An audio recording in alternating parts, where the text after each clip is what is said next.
Perjamuan kudus atau Ekaristi adalah memakan tubuh dan minum darah Kristus yang digambarkan dengan roti dan anggur. Kata Yesus kepada mereka, "Akulah roti hidup, barang siapa datang kepadaku, ia tidak akan lapar lagi, dan barang siapa percaya kepadaku, ia tidak akan haus lagi." Yohanes 6 ayat 35. Lalu, apa maksudnya tubuh dan darah Kristus? Apa sebenarnya tujuan dari perjamuan kudus atau Ekaristi itu dilakukan? Untuk memahaminya, mari kita pelajari bagaimana Yesus melakukannya dan pesan apa yang Dia berikan pada perjamuan itu.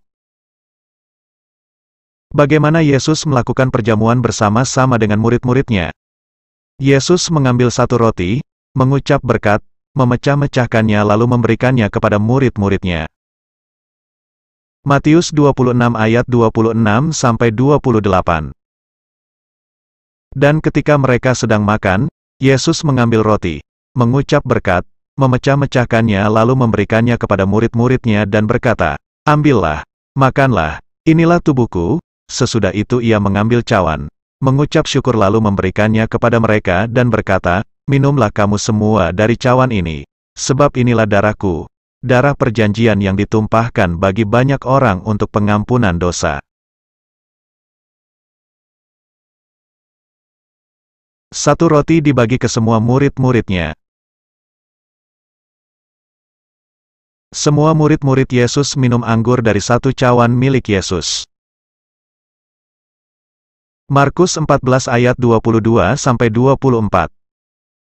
Dan ketika Yesus dan murid-muridnya sedang makan, Yesus mengambil roti, mengucap berkat, memecah-mecahkannya lalu memberikannya kepada mereka dan berkata, "Ambillah, inilah tubuhku." Sesudah itu ia mengambil cawan, mengucap syukur lalu memberikannya kepada mereka, dan mereka semuanya minum dari cawan itu. Dan ia berkata kepada mereka, "Inilah darahku, darah perjanjian, yang ditumpahkan bagi banyak orang."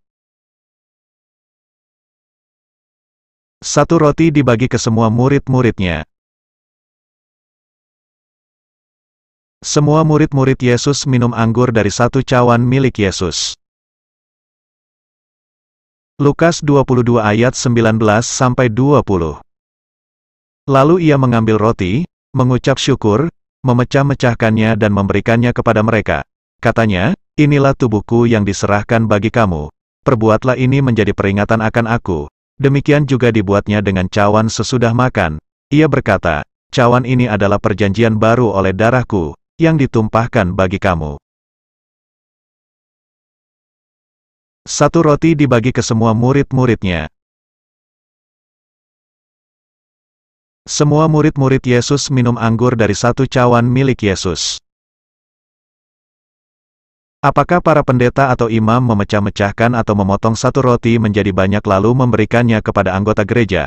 Atau roti tersebut sudah dibentuk khusus menjadi satu roti kecil untuk setiap umat?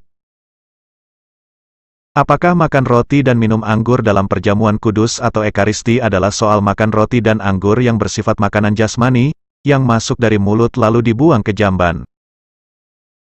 Mari kita lihat penjelasan Paulus tentang perjamuan roti dan anggur tersebut di 1 Korintus 10 ayat 16-17. 1 Korintus 10 ayat 16-17. Bukankah cawan pengucapan syukur, yang atasnya kita ucapkan syukur, adalah persekutuan dengan darah Kristus? Bukankah roti yang kita pecah-pecahkan adalah persekutuan dengan tubuh Kristus? Karena roti adalah satu, maka kita, sekalipun banyak adalah satu tubuh, karena kita semua mendapat bagian dalam roti yang satu itu. Siapa roti yang dimaksud dan apa maksud dari roti tersebut? Roti adalah satu yang melambangkan satu tubuh Yesus. Inilah yang kemudian dibagi kepada banyak orang. Selanjutnya, mari kita lihat pesan yang terkandung ketika Yesus melakukan mujizat 5 dan 7 roti yang diberikan oleh Yesus kepada ribuan orang melalui para rasul. Masih ingat mujizat Yesus tentang 5 roti untuk 5.000 lebih orang dan 7 roti untuk 4.000 lebih orang yang hadir? Dalam 2 kejadian itu, jumlah roti ada 12 roti yang diberikan kepada lebih dari 9.000 orang dalam 2 peristiwa. Ke-12 roti tersebut adalah gambaran dari 12 orang murid-murid Yesus yang akan memberikan roti kepada banyak orang. Bagaimana Yesus membagikan roti pada Injil Matius 14 ayat 19, Markus 6 ayat 41, Lukas 9 ayat 16, Matius 15 ayat 36, dan Markus 8 ayat 6. Yesus mengambil kelima atau ketujuh roti yang tersedia. Ia menengadah ke langit, mengucap berkat, lalu ia memecah-mecahkan roti itu dan memberikannya kepada murid-muridnya supaya dibagi-bagikannya kepada orang banyak. Alur roti, Yesus memberikan kepada murid-muridnya, lalu murid-murid Yesus memberikannya kepada orang banyak. Peristiwa Yesus memberikan makan 5.000 orang dengan 5 roti atau memberikan makan 4.000 orang dengan 7 roti. Bukan hanya soal mujizat Yesus, tetapi peristiwa itu memiliki pesan bahwa ke-12 muridnya akan menyampaikan roti yang berasal dari Yesus ke banyak orang. Penjelasan Paulus tentang perjamuan kudus. 1 Korintus 11 ayat 23-29.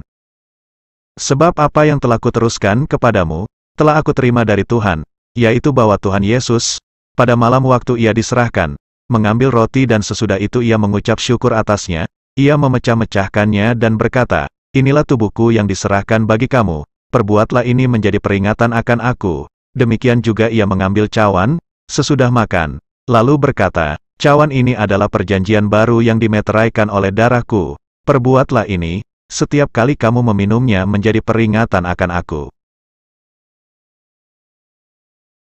Apa yang diteruskan Paulus kepada umat yang telah diterimanya dari Tuhan? Kalau yang diteruskan Paulus hanya tentang roti yang terbuat dari tepung yang sudah masuk ke perutnya, bukankah roti itu sudah dibuang di jamban?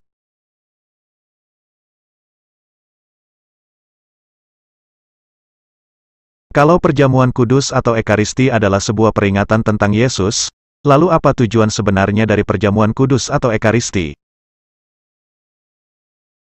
Sebab setiap kali kamu makan roti ini dan minum cawan ini, kamu memberitakan kematian Tuhan sampai ia datang.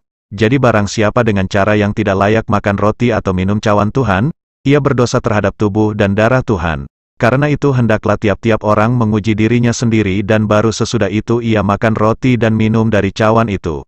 Karena barang siapa makan dan minum tanpa mengakui tubuh Tuhan, ia mendatangkan hukuman atas dirinya. Apakah setiap yang menyampaikan roti Ekaristi ke umat, dia juga terlibat dalam memberitakan firman Tuhan kepada mereka? Apakah setiap yang memakan roti Ekaristi telah menyampaikan atau memberitakan firman Tuhan setidaknya di dalam keluarganya?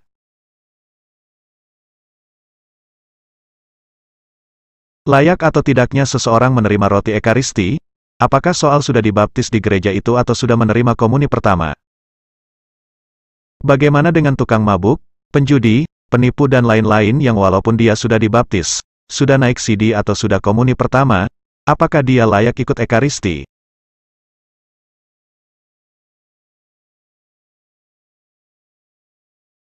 Mereka yang tidak mengakui tubuh Tuhan, yaitu yang tidak percaya bahwa Yesus adalah juru selamat dan sumber hidup kekal, maka mereka tidak layak menerima roti Ekaristi. Dan banyak umat Kristen yang sudah menerima roti Ekaristi tetapi perilakunya bahkan pekerjaannya penuh dengan dosa. Selain itu banyak juga yang keluar dari iman Kristen dan masuk agama lain.